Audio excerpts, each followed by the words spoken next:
Welcome back to movie magic moments. তো শুয়ে শুয়ে ভিডিও করছি, তার কারণ প্রথমত একটু ক্লান্ত আছি, এক আর দ্বিতীয়ত যা ঠান্ডা পড়েছে তাতে আর এই চাদর থেকে বেরিয়ে যে উঠে বসে যে ভিডিওটা বানাবো তোমাদের সবার জন্যে, মানে আর পারছি না সিরিয়াসলি। সকাল থেকে আজকে এত ঠান্ডা আর এত কুয়াশা, মানে হাওয়া হাওয়া দিচ্ছে, রে বাপরে বাপ, মানে রীতিমতো যাকে বলে মানে শরীর কাঁপছে যেন মনে হচ্ছে, রীতিমতো এত শীত করছে। তো সেই জন্য শুয়ে শুয়ে ভিডিওটা বানাচ্ছি, তো তার জন্য সরি। তো ভিডিওটা কথা বলবো আজকে হচ্ছে বর্ডার টু টিজারটা নিয়ে। তো আমরা সবাই জানি 1997 সালে বর্ডার সিনেমাটা বেরিয়েছিল, একটা কাল্ট ক্লাসিক মুভি, প্রত্যেকের প্রিয়। তো এবার পার্ট টু আসছে জানুয়ারি মাসে রিপাবলিক ডেতে, তো সেই টিজারটার ব্যাপারেই কথা বলবো এই ভিডিওতে।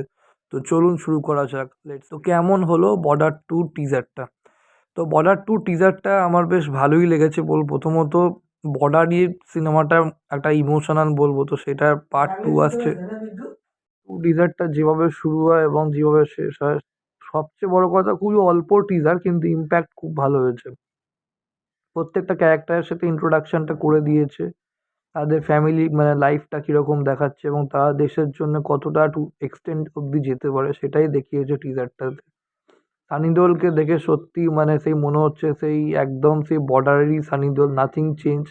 বয়স বেড়েছে ঠিকই, কিন্তু এই বয়সেও যা এখনও যা এনার্জি আর যা ডায়লগ ডেলিভারি, তার চোখ মুখের যা এক্সপ্রেশন, মানে ফাটাফাটি। মানে সানি দেওলের গাদার টু আর তারপর জাট যা ব্যাক করেছে সানি দেওল কেরিয়ারে, দেখবার মতন। এতেই বোঝা যায় সবচেয়ে বড় কথা, যখনও যে কোনো মুহূর্তে তোমার সময় ফিরে আসতে পারে, তোমার শুধু নিজেকে ধরে রাখতে জানতে হয়, এটাই হচ্ছে ব্যাপার। সানি দেওল প্রবাবিলি হচ্ছে পারফেক্ট এক্সাম্পল কেরিয়ারে। দেন তারপর আসছে তোমার বরুণ ধাওয়ান। বরুণ ধাওয়ানকে সবচেয়ে বড়, বরুণ ধাওয়ান এই হোল কেরিয়ারে এটা একটা তোমার সবচেয়ে ইন্টেন্স অ্যাক্টিং পারফরমেন্স হতে চলেছে আমি বলবো। এবং বরুণ ধাওয়ান যদি ক্যারেক্টারটাকে ভালো করে পুল অফ করতে পারে, একজন সিরিয়াস মেজর আর্মি অফিসারের পাঠ করছে, তাহলে বলবো একটা কেরিয়ারে ওর একটা ব্যাক মানে টার্ন অ্যারাউন্ড হয়ে যেতে পারে। কেননা ও লাস্ট যে কটা মুভি করেছে সব কটাই ফ্লপ। তো দেখা যাক কতটা কি পুল অফ করতে পারে ক্যারেক্টারটাকে, এটা হচ্ছে মেন। বাট দেখতে ভালো লাগছে, এক্সপ্রেশনও খারাপ না। আদিত্য শেট্টিকেও বেশ ভালো লাগছে, সুনীল শেট্টির ছেলে। এখানে ও নেভি অফিসারের পাঠ করছে, হয়তো মার্চেন্ট নেভি রোলে আছে, ভালো লাগছে। আর ওদিক থেকে তোমার আমাদের এয়ারফোর্সের তোমার পাইলট, ফাইটার প্লেন চালাচ্ছে তোমার দিলজিৎ সিং। তো এই হচ্ছে ইম্পর্টেন্ট ক্যারেক্টার। এবং প্রত্যেক দিলজিতের তোমার যখন ও প্লেন ক্র্যাশ হয়ে দেখাচ্ছে, প্লেন ক্র্যাশ হয়ে গেছে তাও সেই দেশের জন্য লড়াই করার সেই মনোভাবটা রয়ে গেছে, চ্যালেঞ্জ করছে যাকে বলে। তখন যে পেছনে যে ব্যাকড্রপ মানে ব্যাকগ্রাউন্ডে তোমার ওই বিদ্যুৎ চমকানোর যে একটা ভিজুয়াল এফেক্টটা করেছে, খুব ভালো সেটা। তো বিজিএ ব্যাক, তারপর আহ, আদিত্য শেট্টির ব্যাকগ্রাউন্ডে যে তোমার জলের ঢেউটা আসছে, তা তো এই মানে এন্ট্রি যে লুকটা সেটা বেশ ভালো দিয়েছে প্রত্যেকের।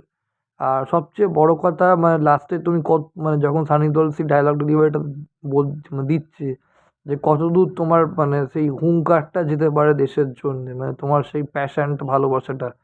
তো সেটা বেশ, ডায়লগগুলো বেশ ভালো লাগছে এবং বিজিএমটাও বেশ ভালো, ব্যাকগ্রাউন্ড মিউজিকটা। এবং ওভারঅল সবচেয়ে বড় কথা, যুদ্ধের যে সিনগুলো যেভাবে দেখিয়েছে, অনেক বেশি যাকে বলে মানে কম হবেই, যেহেতু যেটা এখন টেকনোলজি অনেক অ্যাডভান্সড হয়ে গেছে এবং লার্জ স্কেলে করেছে বোঝা যাচ্ছে যুদ্ধ সিনগুলো।